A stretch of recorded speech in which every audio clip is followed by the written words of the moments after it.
Excuse me. Thank you, and good evening.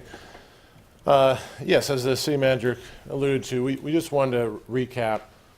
It's been a few months, it's been a while, to bring you up to date where we are with this, and also recap our efforts of outreach to stakeholders outside the city and what our next steps are. As you may not remember, this plan really sets a vision, threefold vision, which is our growth should be fiscally responsible, it should be sustainable, and it should be planned. And with those as the pillars of where we grow and how we grow, it all gets back to really investing where we are, and do it in a compact and affordable way as we grow. So the map, as that kind of is the core of the document, takes those objectives and shrinks our current planned growth areas outside the city into a much more realistic, compact, and affordable area called the urban growth area. And then it also sets priorities within that urban growth area. And one simple thing that it did, or we're proposing, is that the first priority for growth is the existing city limits. That's tier 1 of our urban growth area.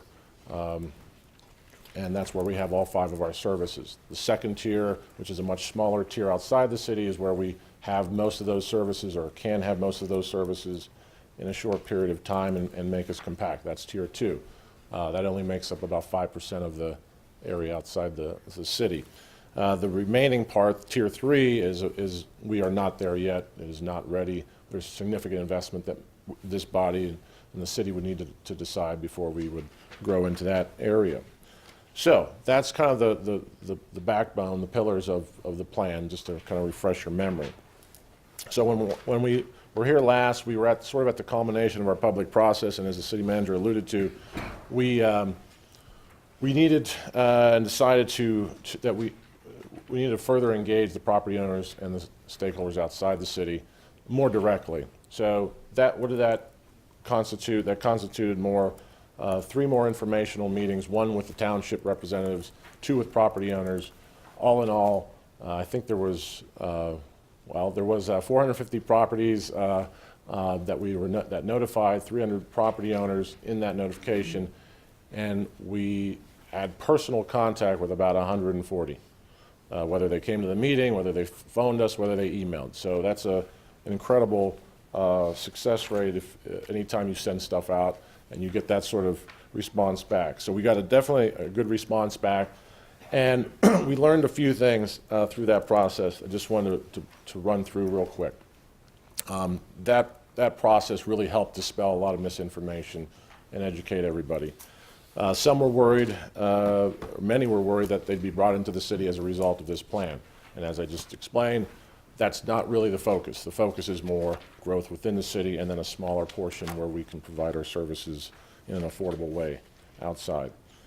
Some thought the plan would extend building permits into the outside the city. That is not true. Actually, many were not aware that we require annexation when we connect to our city water or sewer utility outside the city. Many were not aware of that.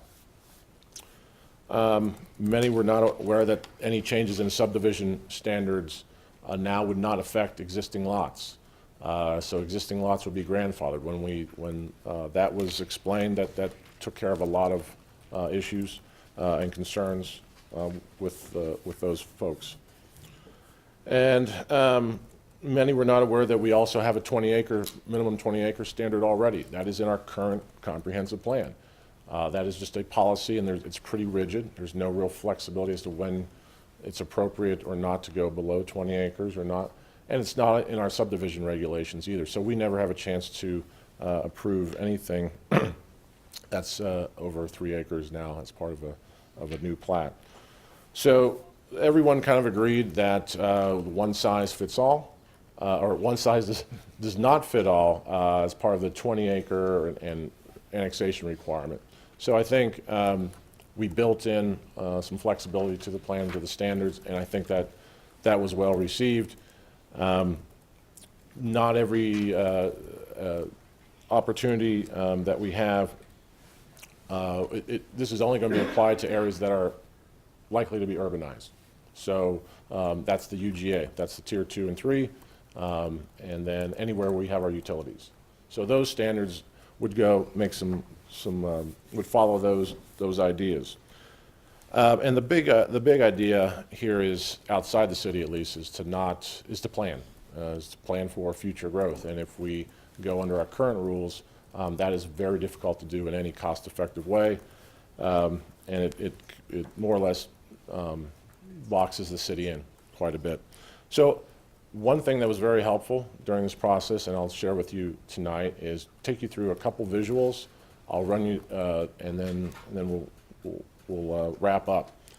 These visuals will just show you what the current standard is, and taking that same piece of property and work with the new standards. And you'll, I think, hopefully get to see how the standards are applied. So you start with a 20-acre parcel outside the city, and you want to further subdivide under the existing rules.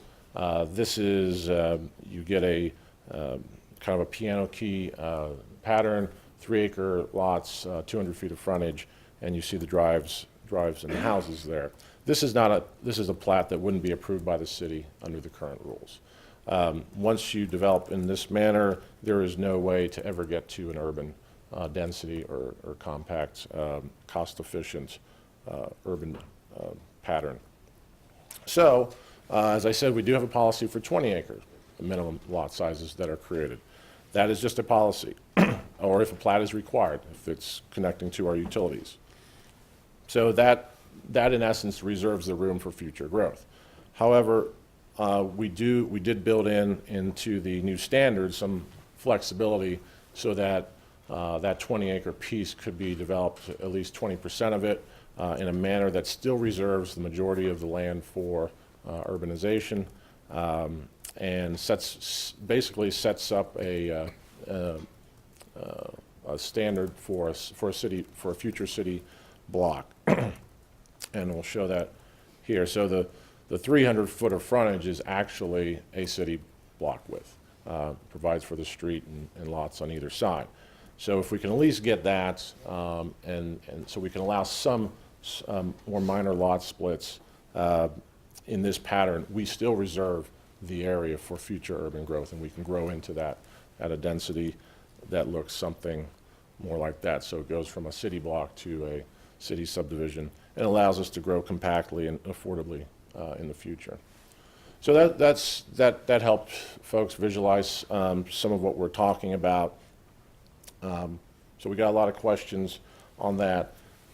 The next steps moving forward, as city manager again talked about, we will bring back the plan before you March 10th. So there'll be an ordinance to adopt that as part of our comprehensive plan. There'll be 2 companion ordinances as well to help implement that plan, the policies of that plan. One I just kind of referred to here was our subdivision regulation ordinance, which also was recommended for approval by the Planning Commission. And that would change the platting exemption from 3 acres to 20 acres. And then thirdly, adopt an update to our utility regulations for outside the city, where we require so now there's annexation is required. There would be exemptions that could be approved to that, provided it meets the comprehensive plan and those standards. That just involves where lines are existing right now. This doesn't involve any expansion of water utility lines. So with that, I'll stand for any questions and wrap up and try and help anything we have. But you are not proposing any changes from what you presented the last time to us? No. They did not go back to the Planning Commission and review or anything like that? Yes, I can address that. It did not go back to the Planning Commission. What did go through the Planning Commission was the subdivision regulations, and so there was a change or at least an acknowledgement. There was some clarification that was made in those subdivision regulations, and to make sure that existing lots are are exempt from the new standards. So that wasn't clear in the plan, and we learned that during the process, so that helped. Okay, Yeah. fine. Other questions? Council members, Councilman Brown? Thank you, Mr. Mayor. I don't want to have you do the whole presentation over again. You did such an outstanding job last time you gave it. And great thanks to the Planning Department, the Planning Commission, and the Technical Advisory Committee for all the hard work you've done. This really starts moving us, putting us in the right direction. So thank you on behalf of my constituents. I had a couple questions I did want to ask. First one is, and it's from page 1. Oh, here we go. You mentioned down here at the bottom that the community information meetings provided vital input into this, and I didn't get a chance to attend any of those, so I'm quite interested. I'm thrilled to hear that you got good things from that, and I was wondering if there was maybe one or two specifically that were incorporated into the plan from those meetings that you would want to talk about. Councilmember Brown, we heard that there was a lot of misunderstanding about the standards in the plan, what they would do. One of those things was whether or not what happens if I have an existing lot outside the city, is that, and it's not 20 acres.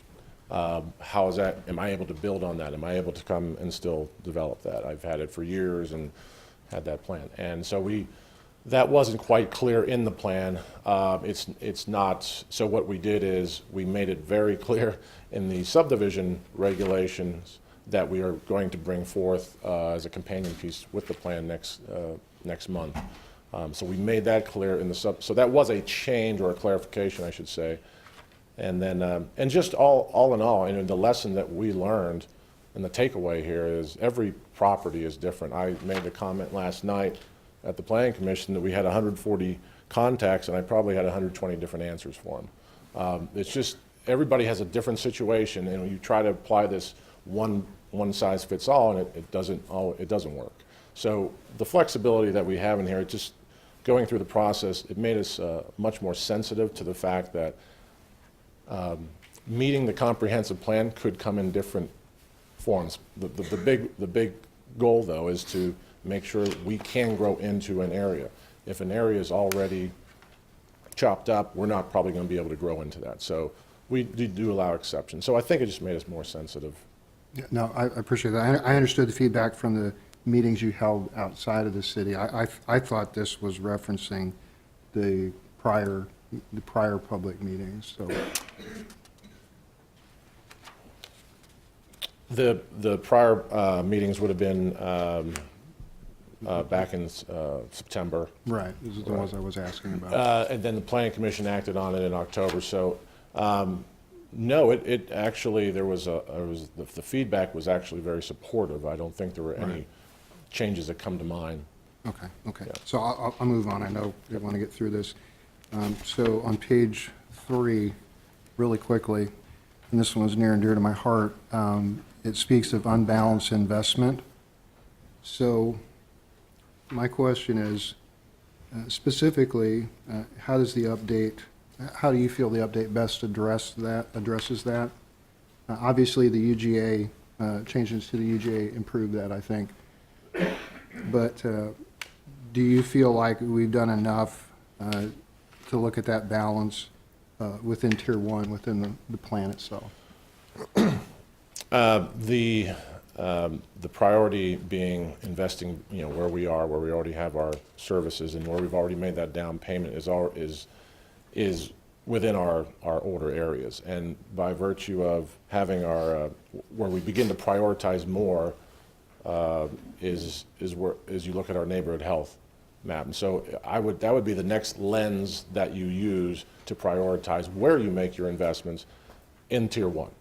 So first, we want to make sure those are being made to promote Tier 1 growth. But then secondly, look at those lenses. Where are our core neighborhoods that are not doing well, health-wise, on our maps, and use that as your second lens. So it doesn't change anything, but that to me would be the natural interplay between these two, because they're both part of the comprehensive plan. And my last question, Mr. Mayor, is from page 4. And you have a specific notation, item 1. It says CIP and half-cent sales tax should follow the priorities of this plan and the neighborhood health map. So, again, it's mainly for the benefit of my constituents. How does the land use growth management plan and our process ensure this? What would your response to that be? Councilmember Brown, it is a policy and document and a guide for those decisions to be made. And so when we bring the CIP, when there are projects or half-cent sales tax projects, whatever the investment is, we're going to remind the body of whether how that fits. And I think it's incumbent upon us to keep reminding the policymakers that, hey, these are our priorities. So. So I don't think this, there's no guarantee other than implementing this through our CIP and other projects that we have, our neighborhood sort, for instance, as well, that it's going into those at-risk intensive care areas and not leaking out. All right. Thanks a lot, Bill. Thank you, Mr. Mayor. Thank you. Councilman Schmidt? Thank you, Mayor, and thank you, Bill, for going through this process and, keeping us all informed during that process. I know it was a lot of work and took a long time. I think it's extremely important. This actually came up in a forum I was involved with today. But I think it's extremely important to recognize that we as a city, for the first time, possibly ever, at least in a long time, are officially stating that we're going to point our focus and our resources at internal development and particularly at-risk and underserved areas within our existing communities, rather than looking to the periphery for expansion. I think that says a lot. I think that's a good move, and I think a lot of people have wanted to hear that for a long time. We have discussed this in meetings before, and this was touched on briefly in your presentation, but I think it would be good if you could outline for all of us and all the viewers at home why compact and affordable is good, and the implications of that when we're talking about police, fire, water services, sewer, and all of those. Thank you. Sure. Councilmember Schmidt, we use the term return on investment a lot in the plan. Return on investment. We as a community have made an investment in the services and infrastructure that serve our current neighborhood, our current city limits. And so when we are not at full return on that investment, then that becomes an area of need, an area of priority to undertake. So it really is we call it a land use and growth management plan. It's really a fiscal plan. And we take it a step further to look at just our pattern, a compact pattern. Can we get that return on investment? Say downtown. Downtown's that perfect example of where you have everything coming together there in a small area, serving 30,000 people during the day, and hopefully a lot more population around the day. But you have all the services there that aren't stretched out.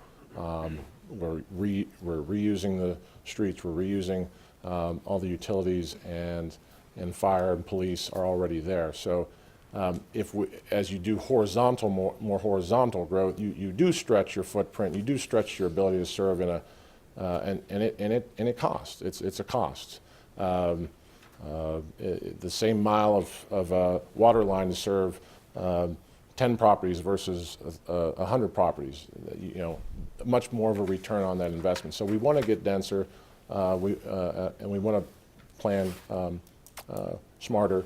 So being more compact is just a cost effective way to go. Thank you. Councilmember Heller? Thank you. I'm going back to your map, the big map. Okay. If I could ask a couple of questions. The ones that have come to me really have been people who maybe had in their family or otherwise invested in land that was maybe up north, like around 43rd or 46th Street, or maybe southeast around 61st Street or something like that, that had visions of someday becoming part of the city and or developing that land. For those people, and I know some of them have been at those hearings, is the thought then that the model that you showed us about the 20 acres and the subdividing within, even though they're not in one of these green or blue areas now, that by setting that standard, people would keep an eye on that if they had in mind that someday their property might be part of the city and would develop accordingly? Councilmember Hiller, the standard that I went over for new subdivisions, for new lots, is, for the most part, really being applied to that UGA, the first level out from the city's current limits, and then also anywhere where our utilities are. So that's where we think we were going to urbanize. That's Correct. That's where we think there is a good chance one day that we will urbanize this, and you can. And so it's in those areas that it is applied, the 20-acre standards applied, and annexation requirements applied. But beyond that, we did not really change the standard that we kept the 3-acre standard.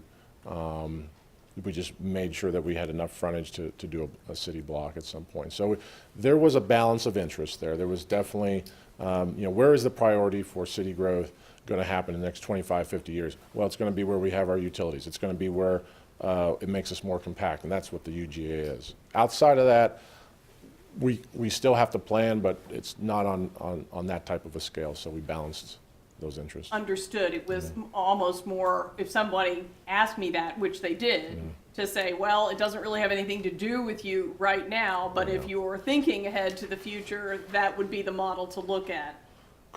Correct. Okay. Yeah, that's what planning is. I mean, if we don't do it today, even though it looks like, well, we may never be there, city may never be there, we just can't say that. So we have to, if we don't plan for it today, it'll never be there tomorrow. And the other question, if I could, tails right into what you were saying. Realistically, are you expecting us to annex beyond the green areas in the next 50 years? I would look at that as that's the future, that's the potential future city limits. Now, is that we don't think that's 25 years. We think it's much farther than that. Sitting here today, there's no way to know. There's just absolutely no way to know. If we would ask me in 2007, there would be a different answer for population. But no, we're not ready to go out that far. So between state law and our own plan, we're not looking. No, the tier 2 is where that's our next place to look. I just wanted to clarify Yeah, that. yeah. Your shift, which I applaud, I've said that before, to shift us from this sort of manifest destiny that we're going to keep growing out and out and out. Just wanted to clarify that. Sure. Thank you. Are there other questions, comments? Okay. Thank you. Thank you for the presentation of the discussion item, and we'll move to item B. The clerk would read. B is discussion regarding the proposed Johnston Village Development Project located at Southeast 21st Street and Golden Avenue. Mr. City Manager. Thank you, Mr. Mayor. I'm going to actually have Mr. Fyander bat in place of Sasha Stiles, who's ill this evening.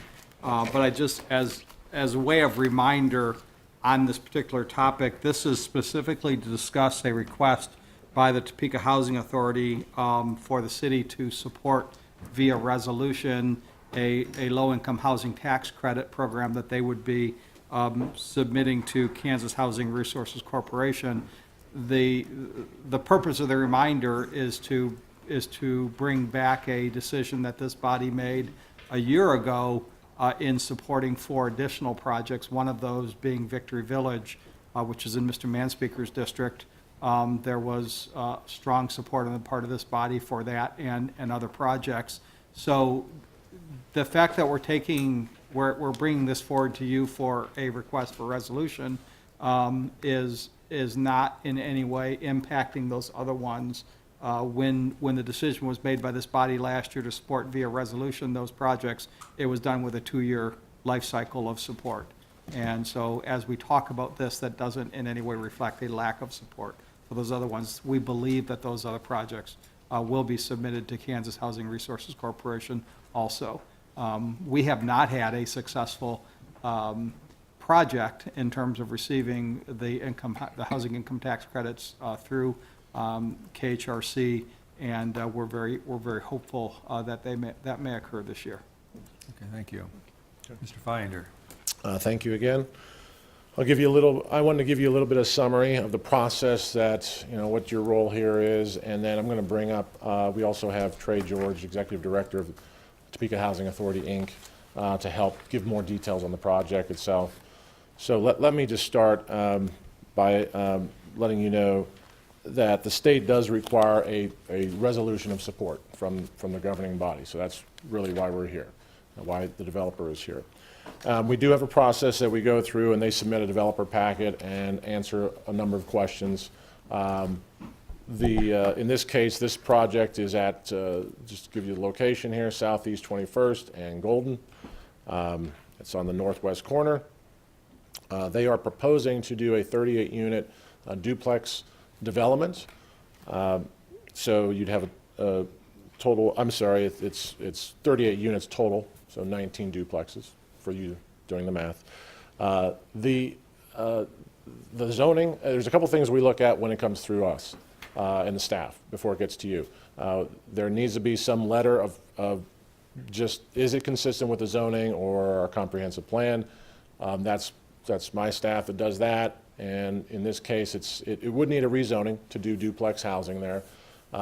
But it is consistent with our comprehensive plan for future land use. It is well within the density range for a single-family, low-density neighborhood, which we go up to about 6 units would be the kind of the high for low density. This is in the 4 to 5 units per acre range.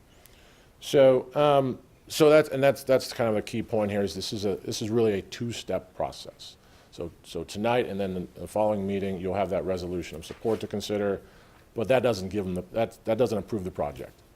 If they are awarded the tax credits, they would come back through the zoning process and have to get approved through that as well. So that would come back again to you eventually. So our recommendation of support or whatever does not include support for the rezoning at this time. That is not.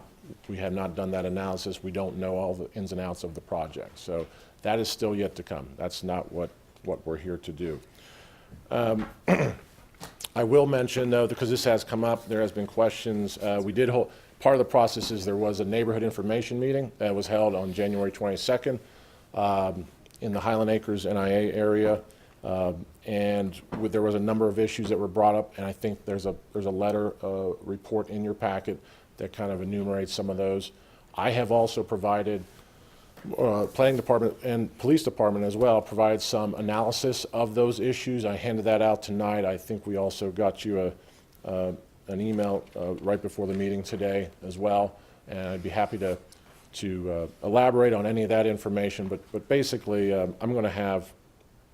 think I'll have Trey come up and talk more in detail about what this project is and kind of the big plan for why this is happening, and then I'd be happy to answer any questions at the end of that. Okay, thank you. Mr. George, welcome. Thank you very much. Good evening, Mayor Wolgast and council members. And thank you very much, Bill, for kind of leading up to this. I'll kind of just go over a little bit of what it is that Bill said. First off, my name is Trey George. I'm the director for THA Incorporated, which is a nonprofit development arm for the Topeka Housing Authority. The project that we are proposing is Johnston Village. It sits currently there's 2 parcels that we acquired over the last year.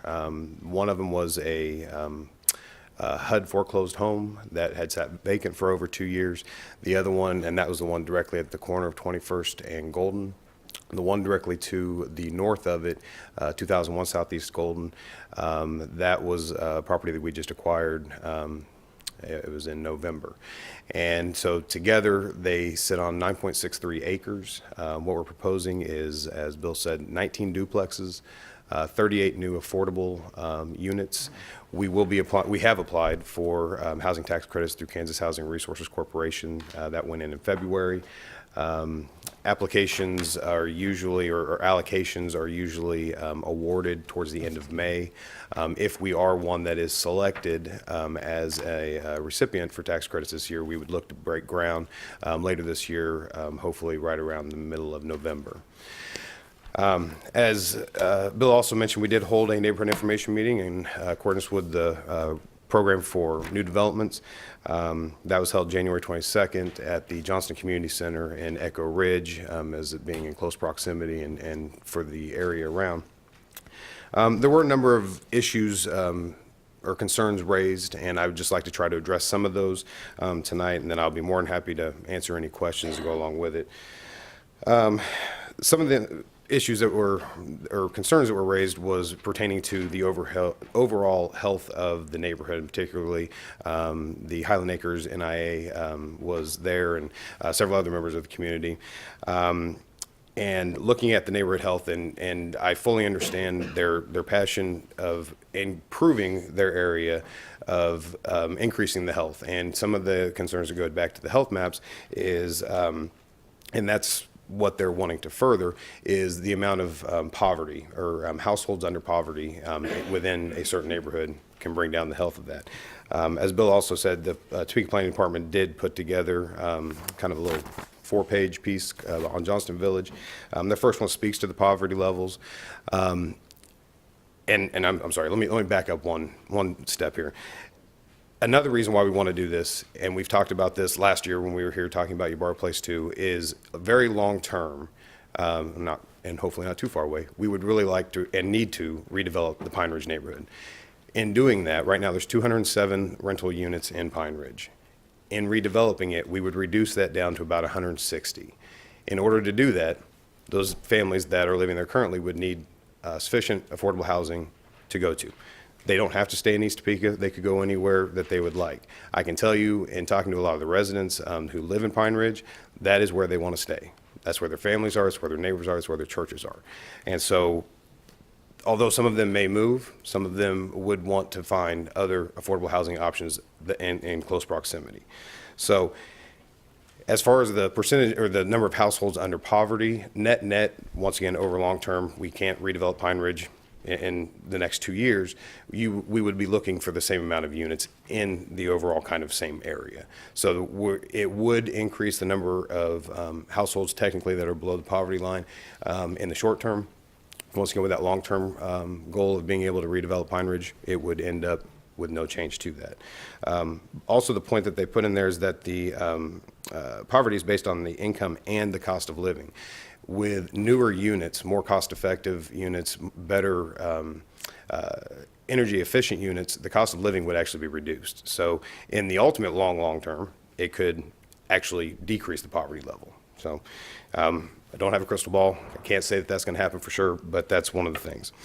Another issue that came up was public safety and crime. And the first thing I would like to say is I think we need to be very, very careful in tying increased crime to low-income families. I think that's a very dangerous road, and we do not need to go down that way.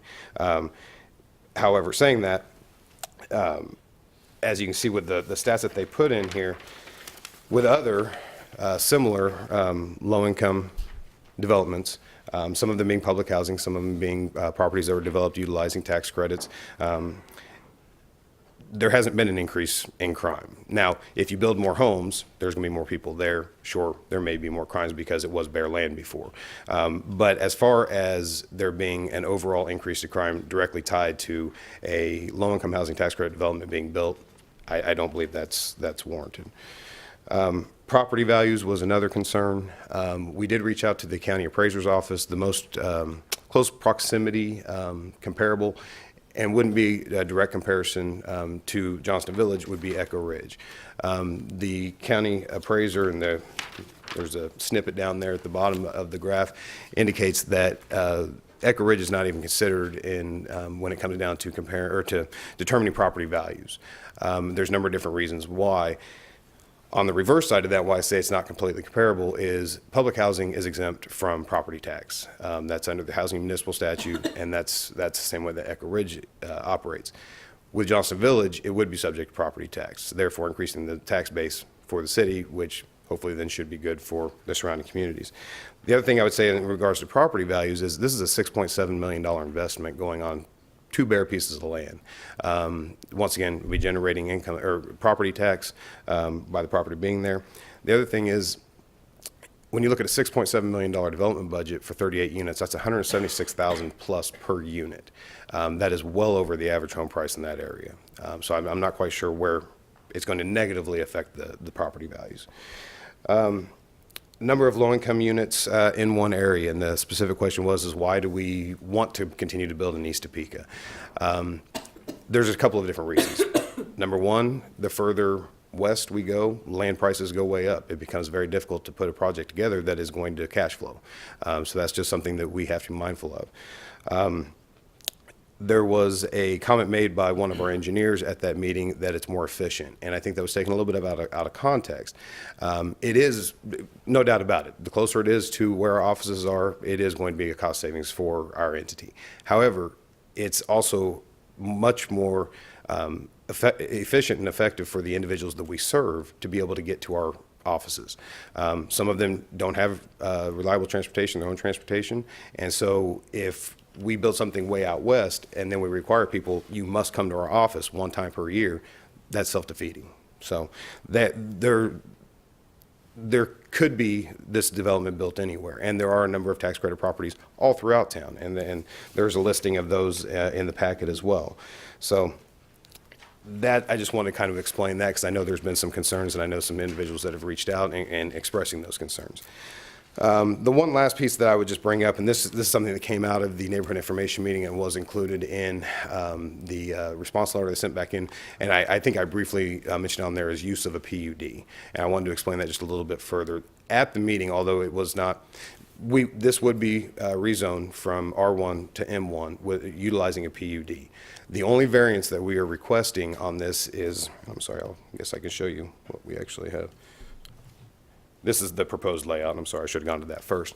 And what you're looking at there is actually, let me get oriented. At the top of the screen, that is Golden Avenue. On the right side of your screen, that would be 21st Street. The only variance that we are requesting on this is a 27-foot, so it's a 2-foot variance at the opening of the cul-de-sacs. These will be private streets. They will not be public streets, but they will be at the standard 29-foot right-of-way, the north and south and east and west streets. The cul-de-sac's just the opening of the two on the right side. You can see where it indicates 27 feet, and that was just done in order to accommodate the number of units. The concern that was raised when we mentioned that this would be done utilizing a PUD was they didn't feel that the Topeka Housing Authority had correctly performed with what was on the PUD for Echo Ridge.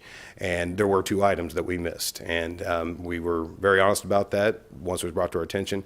And we were missing 2 signs. We were missing a sign that said there would be no parking on the inside circle of Echo Ridge Circle. And we were missing a sign that said that all city and state laws would be abided by on this property. We've ordered those signs. They actually arrived today. They'll be going up on the property here shortly. The other one was that on the PUD there was a variance granted for 1.5 parking stalls per unit. To be honest, I was not there at the time that this was done. I'm not quite sure why that was on there. It was not built to that standard. It was built to 2 units or 2 parking stalls per unit, which is the city standard. So That's all I have. I'll be more than happy to answer any questions. Thank you for the presentation. Absolutely. Council members, do you have questions for Mr. George or Mr. Fyander? Councilwoman Ortiz? I'll talk to Mr. George first. How you doing? I'm doing great. How are you doing? Good. So you said that the two properties there are, I guess they took that you guys did acquire both of them, is that correct? Yes, ma'am. Okay, on the corner there, I was wondering about that. You also said that you wanted to stay east, and I had a constituent call me that wasn't negative about it, but just said that they would like to see you guys have more properties throughout the city to give, low to moderate income people a opportunity to live wherever they wanted to and not Absolutely. just in East Topeka. I can't find the other note I made. Okay. Oh, now this will these units will be like Echo Ridge, is that correct? Is that very similar? or- Aesthetically correct. Okay. They won't be built quite to the same green standard that Echo Ridge was. That was kind of a unique situation. The funding was there. The way that Echo Ridge was developed is Topeka Housing Authority received a $10 million American Recovery Reinvestment Act grant, which is a substantial amount of money. And when you have that, and there was a lot of requirements came along with that. One of those was that it had to be this kind of ultra green community. We will incorporate as much of that as possible, but as far as the triple glazed pane windows, the reflective roofing, planted roofings, photovoltaic cells, things of that sort, some of those will have to be cut back just due to the cost. Okay. And then I see that it butts right up almost against the backside of that. Yes, Will ma'am. they have access back and forth, or? One of the things, and I did not point this out, is we will be constructing a sidewalk along the property on Golden as well as on 21st Street. One of the concerns was how are these individuals going to get to a bus line, because there's not currently a bus stop that runs along 21st or Golden. The closest bus stop in proximity is actually in the Topeka Housing Authority's parking lot right on California. And so, and I apologize, I don't think this, oh, I'm sorry, it does. We don't have it up there, but there will be a sidewalk that will basically run west out of Johnston Village. And if you can see, which is pointing down, and it's that real thin red line that, as you can see the backside of the units at Echo Ridge, that real red thin line, that would actually be a sidewalk that would connect to Echo Ridge.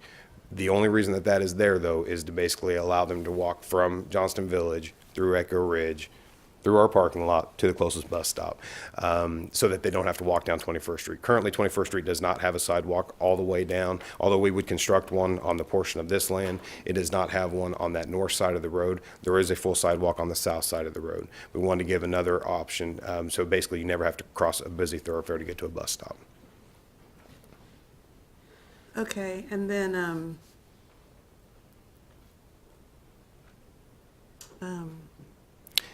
when do you guys look to, I know we've been discussing demolishing Pine Ridge, and that's been a discussion for quite a while. Absolutely. Do we know exactly when that will happen? No, ma'am. This is the first step, or this would be one of the first steps. In order to not displace anybody or to reduce the number of people that Topeka Housing Authority currently serves, we have to have sufficient affordable housing available for individuals to be moved out to. This will not be public housing, so it's not as easy as the Topeka Housing Authority saying, you're moving out of Pine Ridge and you're moving into Johnston Village or Ybarra Place or something of that sort.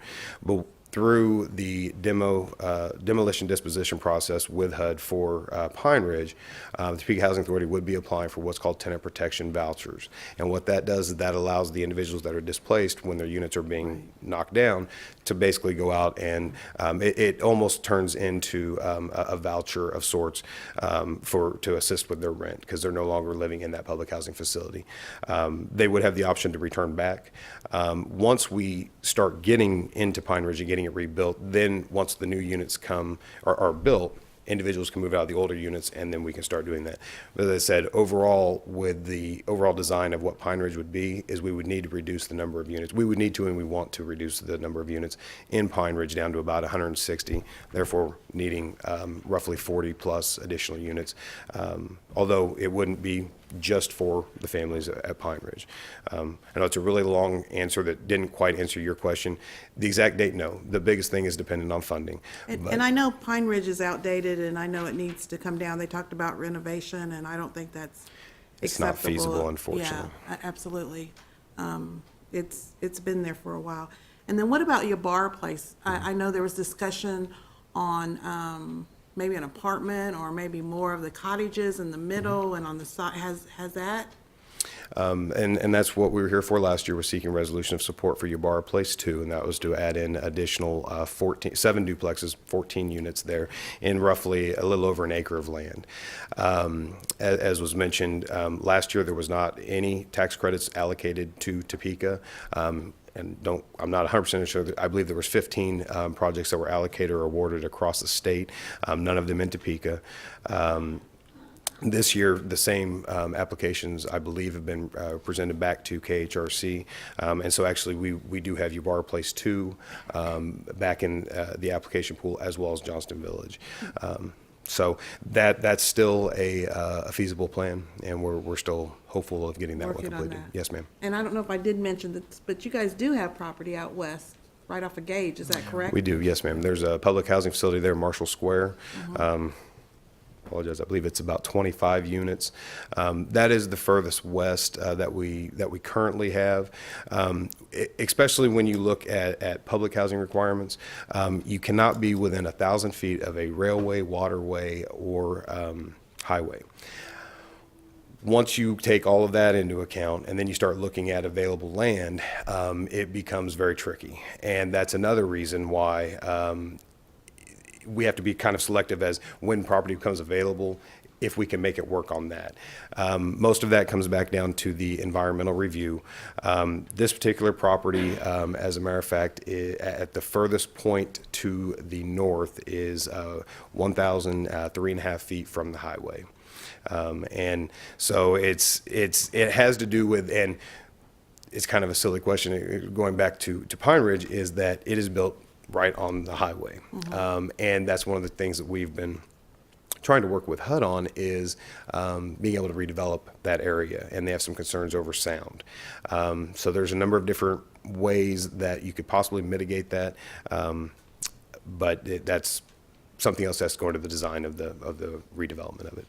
Thank you, Mr. Mayor. This impacts my district, so that's why I had asked all the questions. I appreciate the questions. Thank you. And I would point out too, the planning department provided this information, and on it, it has the number of units throughout the different areas of the city. And I noticed like Southwest Topeka has 838 units, which is as many as on the east side. So they really are North Topeka, West Topeka, scattered around throughout the city. Are there other questions for Mr. George or Mr. Viander? We do have public comment that we want to get to then. Ms. Hiller? Just a quick comment at first, and Trey can react if you can. This whole area is where I started and worked for years in Topeka, and I love it. And I think it's, on the one hand, HUD has had in the past anyway, regulations against concentrating assisted housing. So it's very interesting to me to see this come forward.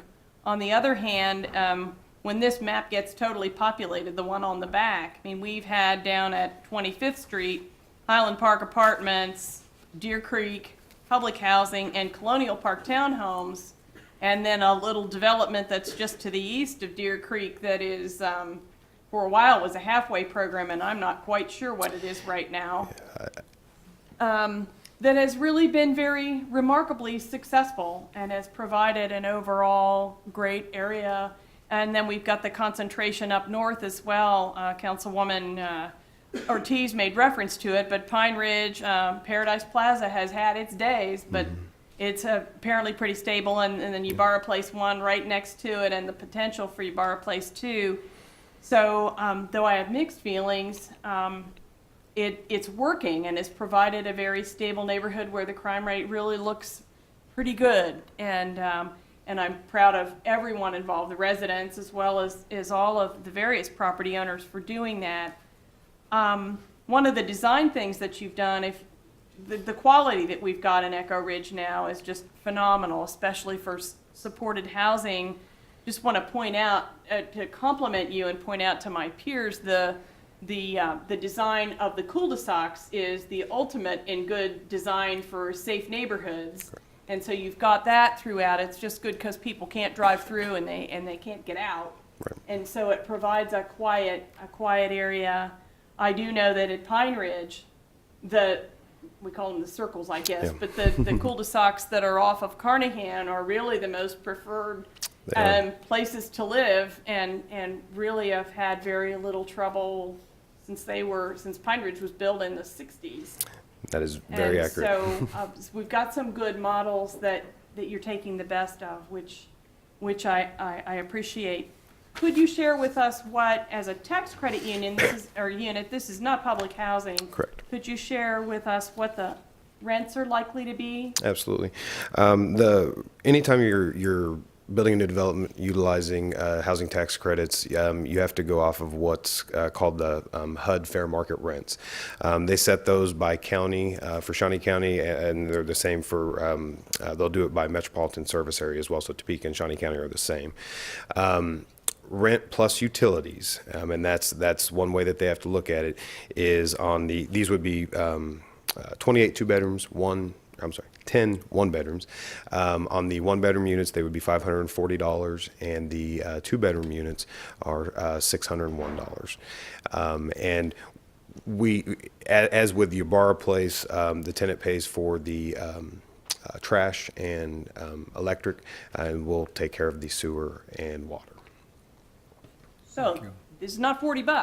No, and that's a very valid point. That's one of the challenges in redeveloping public housing is getting the rents high enough to support the debt. With a tax credit property, and I know initially when we talked about this, there was a comment made that THA is trying to build more Section 8 housing. That is not the case. With a tax credit property, one of the rules under tax credits is that you must allow participants of the Section 8 program to apply for housing there. Such as with Ybarra Place, same rules apply. It's a mixture. We have, some individuals that are, some individuals that aren't. But either way around it, the rent is what the rent is. And so it's $601. If you're a participant on Section 8, then you pay 30% of what your income is towards that rent. And then the Housing Authority, through what's called a Housing Assistance Payment Contract, or a HAP contract, pays the additional portion of that. And that portion changes as the individual's income changes as well. Thank you. I appreciate that explanation, because those of us in the affordable housing world, when low-income housing tax credits came out, and we're needing to do a lot of education citywide on that, it's really affordable housing tax credits, but not Right. low income, because you've got to have some income to be able to pay that fair market rent. Absolutely. And the income limits, HUD sets those as well, and KHRC publishes them.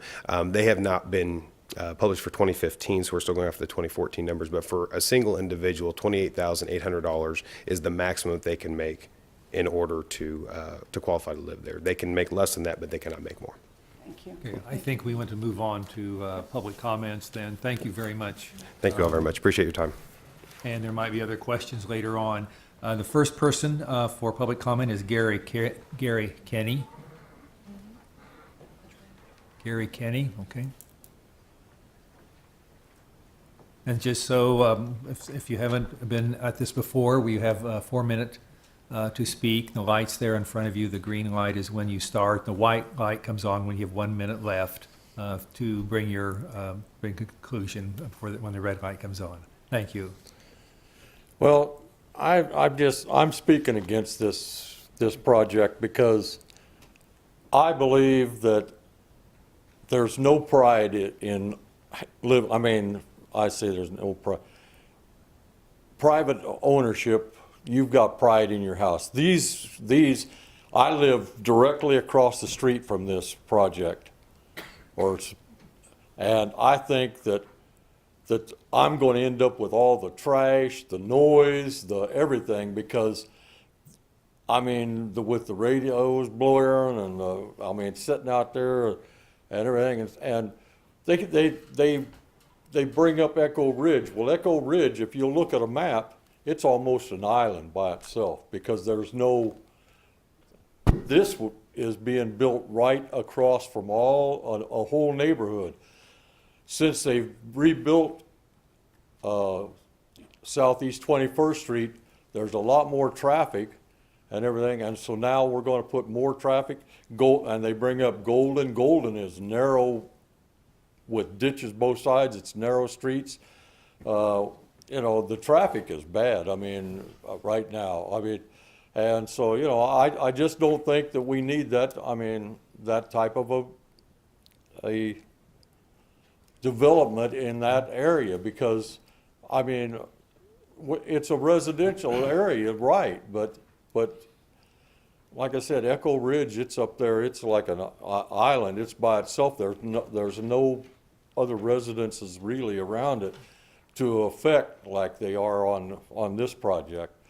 And I'm definitely against it. It just I don't. They've talked about this stuff and how it's not going to affect, but I can't see how it's not going to affect my property and all that. Maybe not the value, but it's going to affect it because I'm going to end up with all the trash and stuff coming from over there. Okay. Thank you very much for your comments. The second person is Beverly Schneider.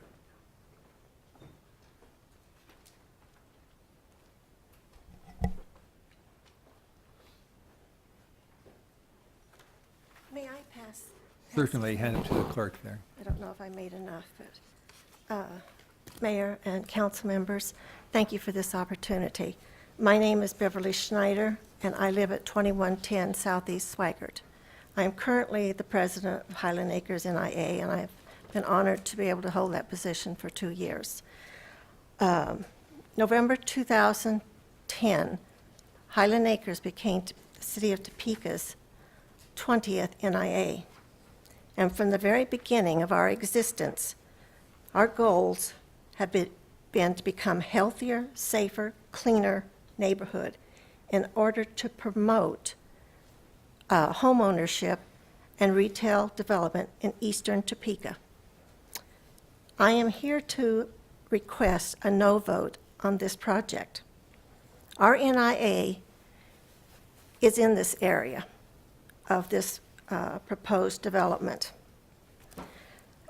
We currently have, as you can see on your page, on page 1, 8 different locations. The first 2 are on 28th Street, the Melissa Ann Hager, if I'm pronouncing the name right, apartments for the disabled and low income. And then the Century Plaza is also for disabled and senior citizens. Behind Highland Park High School, we do have Highland Park Townhomes. There's 200 units. 125 of those units are Section 8 units. We have the Cornerstone on Southeast 13th Street, and on Southeast 25th Street, there is Deer Creek Village, 92 two-story high-rise and low-rise townhomes. And then, of course, we have the new Echo Ridge, which is 62 units, duplex units. The first 4 establishments on that list are privately owned and are not maintained by THA. These 4 units are very well maintained. Their lawns are kept up. They're not littered with trash and discarded furniture at their front doors or their dumpsters. Unfortunately, I can't say the same for THA's Deer Creek Village. I purchased my own home in 1977. Deer Creek was approximately 7 years old at that time, and it was already known in my area as a place to avoid. It's not uncommon to this day to see furniture, mattresses on a regular basis thrown out, dumpsters overflowing, and trash littering the area. I might add, this trash problem happened well before our new Walmart that is directly in front of it. This summer, the weeds and grasses were let go. We did attend the THA Inc.'s meeting, it was brought up. They informed us that THA lost $50,000, so they were unable to afford the contract of the lawn service. Our concerns, well, as a homeowner, if I have a lawn service and I can't afford it, I am still responsible for maintaining my yard and cutting it. And I assume it's the same responsibility for rental units or owners. Our concern is if THA/TH Inc. is unable to take care of what they already own due to lost grant monies, how can we be reassured they, Your time is up. You need some additional time. yes, may I please? Do you know about approximately how much? 3 minutes, 3 minutes. I'll hurry. Councilman Harmon? Thank you, Your Honor. I'd move to extend 3 minutes. Okay, and seconded by Councilman Schmidt. Any discussion? All those in favor vote yes, opposed vote no. We have 8 yes. 8 having Excuse me, voted yes. 7 yes. One no. You may continue for 3 minutes. I think that was, all right. He So it's an voted 8 in- yes? He All voted right. in yes, so we will say 8 yes. Okay, thank you very You much. may continue then for 3 minutes. Okay, thank you. We are wondering if perhaps they're going to be overextending themselves at the expense of the surrounding neighborhoods. It's not only unhealthy for our NIA, but it is very unhealthy for the tenants that live at Deer Creek. The high concentration of trash and garbage are breeding grounds for rodents and pests, which is never a healthy environment. It's already been gone over on our poverty level and the status of the public safety. We are at a risk there. We are at outpatient and owner home, occupied homes, healthy and boarded houses and property values, which is very good. Our concern is oversaturation of lower income homes, which I think is a valid reason. We have the Topeka Planning Department telling us in order to get retail into our district, we need to have healthier neighborhood, lower poverty rates, crime rates. But on the other hand, we're asked to be hand open and appreciative of bringing in other units that possibly, I can't stand here before you tonight and beyond a shadow of a doubt say it will not hurt our neighborhood. But on the other hand, neither can anybody else come and say it's going to be healthy for us. I mean, there is a give and take here. Pine Ridge is worse than Deer Creek. We have been over there. We have seen, I've got pictures of both places where they are in this state.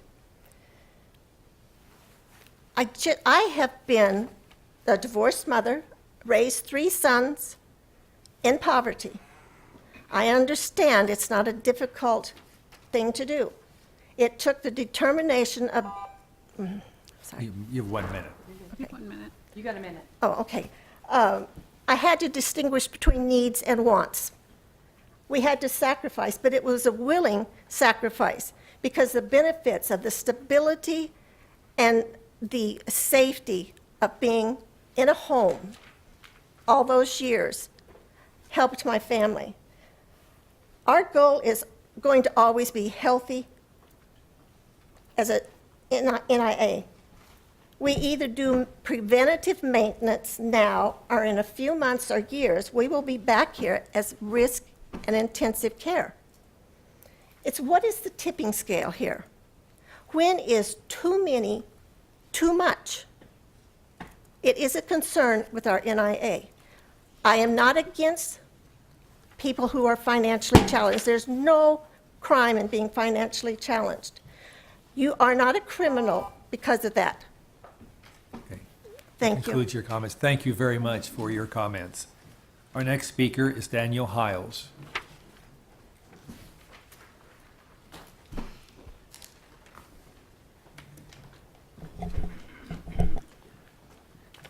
Good evening, Mr. Mayor, City Council. My name is Daniel Hiles. I live at 2608 Southeast Golden Avenue at Colonial Park Townhomes. and I'm a member of Highland Acres Neighborhood Improvement Association. It is my assertion that East Topeka is already saturated with housing options known as affordable housing, and therefore THA and THA Inc. should not be approved for Johnston Village.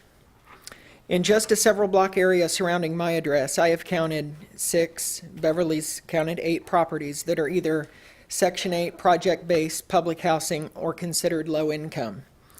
Plus, we have the Mirror property and a youth facility. Currently, there are too many depressed, abandoned, or vacant properties in East Topeka that could be utilized, remodeled, leveled, to allow and foster partnerships with organizations like Habitat for Humanity that foster the dream of home ownership. When people invest their own dollars and labor, they tend to take better care of those properties. Thus, the neighborhoods tend to thrive and crime is kept further at bay. Many of the properties currently under the control of THA appear to be in disrepair. They're riddled with refuse. They tend to harbor suspicious high-traffic conduct and transient tenants and have a marked increase in crime rates. Deer Creek, for example, people can be witnessed dealing drugs curbside daily. Walmart and Dollar General shopping carts stack up by the dozens, and the transient and constant traffic often makes 25th Street busier than California. It is no secret what these sorts of conditions do to housing options in the housing market and the surrounding neighborhoods. Further saturation of this market would only serve to further depress the market. It would drive down real estate prices, invite higher crime, and force a transient population upon those citizens that have chosen to make East Topeka their home. Topeka and East Topeka have been lucky to attract the investments of Walmart and Dillon's. We have Dornwood Park, which is full of potential and important to the surrounding area. However, more can be had, and we can do more. East Topeka can be the beautiful historic side of town that attracts young, upcoming new starts in life. In cities across the country, areas similar to East Topeka have figured out ways to attract remodelers, investors, and new homeowners that have revitalized those neighborhoods. I contend that recruiting of future corporate and private investments will grow harder and harder with further saturation of low-income housing in East Topeka.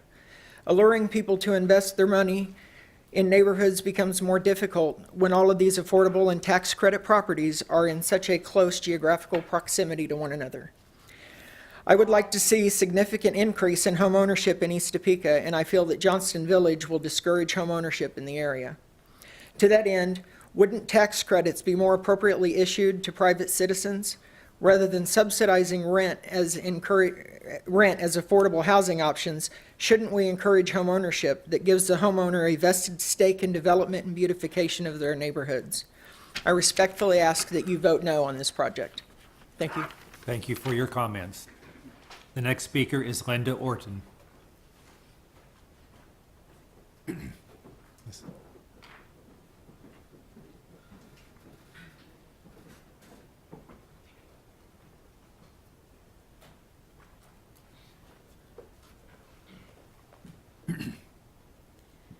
Mayor and council members. My name is Linda Orton, and I live on East 21st Street, almost across the street from the proposed area. I'd like to vote no. I'd like your vote no on this. I just don't feel like it's quite what we need in that area. We have, as a family, have lived in Highland Park since the 70s. We bought over there because it was affordable housing. We as a family worked very, very hard for one solid year to get enough money to put down on a house. And we bought it. We raised our children over there.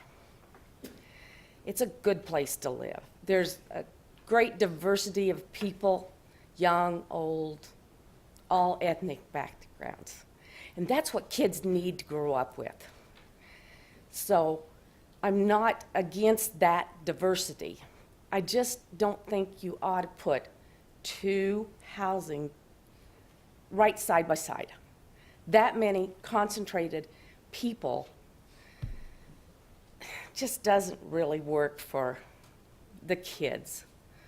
You got to think about the kids. We don't need to be negative about everything in life, and I hate to bring everything up that's bad about it, because there is a lot of good things about it too, because these people get a nice home. Probably nicer than ours, but then that's okay too. We don't care. You know, we work, we got ours, it's paid for, it's ours, and we're happy. This is our second house that we're living in now in Highland Park. We love it over there. Not very many people spend their retirement years in an area, they'll go someplace else. We didn't. We stayed there. So I understand what the whole concept of it, you know, and it is good for them. But again, we're paying for it. So I think that we should have at least a little say in it. Because when it comes down to the bottom line, you and me are paying for it. You know. And yes, wouldn't it make more sense for the people to get them a place and say, you can rent this with the option to buy? Gives them home ownership, gives them pride in that whole area that we are in, and gives them something to work for. Because most of them do want something to work for. So think about that and don't allow another major area. Please? Thank you. Thank you. Thank you for your comments. The next speaker is Dennis Orton.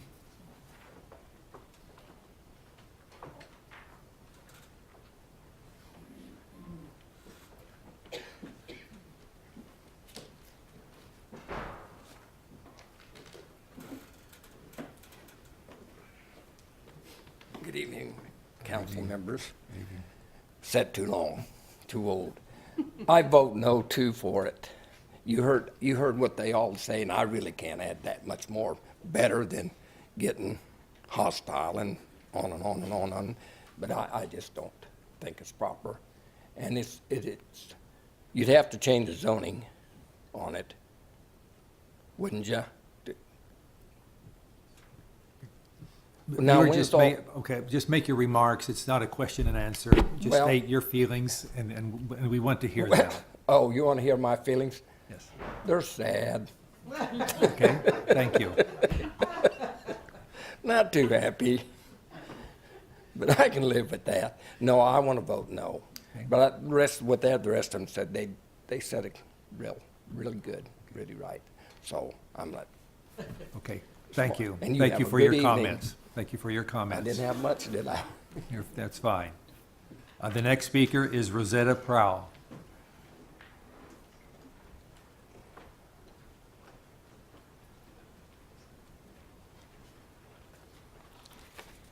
Thank you all for hearing us out. I live in Colonial Park, townhomes, which is right next door to Deer Creek.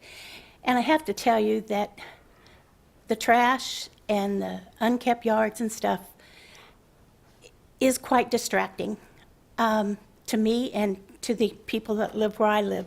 We have a vested interest in where I live. We are a cooperative. Therefore, we have ownership in our property. Deer Creek does not. And because they don't take care of it. And I'm afraid that this new unit will be the same way. They will be renting.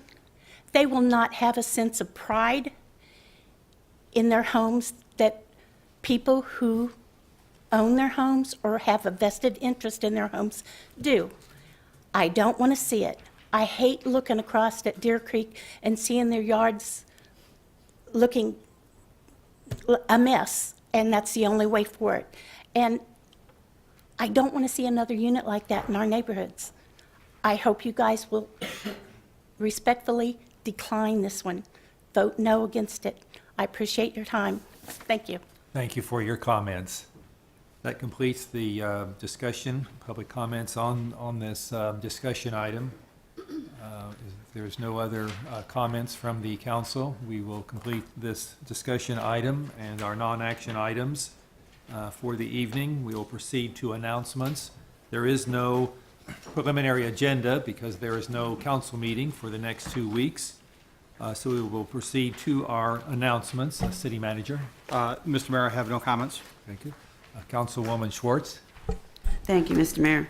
First off, I wanted to thank the city manager and his staff for the org charts that I had requested last week. And I'd like to see more of those out and possibly even on our website someday to show who the employees are for Topeka. With all the changes in neighborhood relations, this last week I had an email, and I want to read the final email from this gentleman. It was about unsightly property in my district, and he wanted to thank the City of Topeka employees for their fast action and concern shown in this manner. And I could list off who it all was that got involved, but I really did appreciate all that effort. And then finally, last week I had the opportunity to tour Reese's plant. And Jeff Russell, the general manager, lives in my district. And I've never seen so many russet potatoes in all my life. They had bins after bins of potatoes. But it was an awesome experience. And I'm going to encourage our chamber to let, to have their members have tours for council members to see the different large employers that we have in our city, because it is a treasure. Those are treasures that we have. Thank you. Thank you. Councilman Schmidt, Councilman Harmon, Councilwoman Hiller. We had a ribbon cutting today. HHB Barbecue is staying downtown, and they will be on the first floor at 906 Kansas Avenue in the first floor level where Architect 1 is. It was very exciting to see that announcement and their floor plans today and their stainless steel from North Topeka for their sign. Councilman Brown.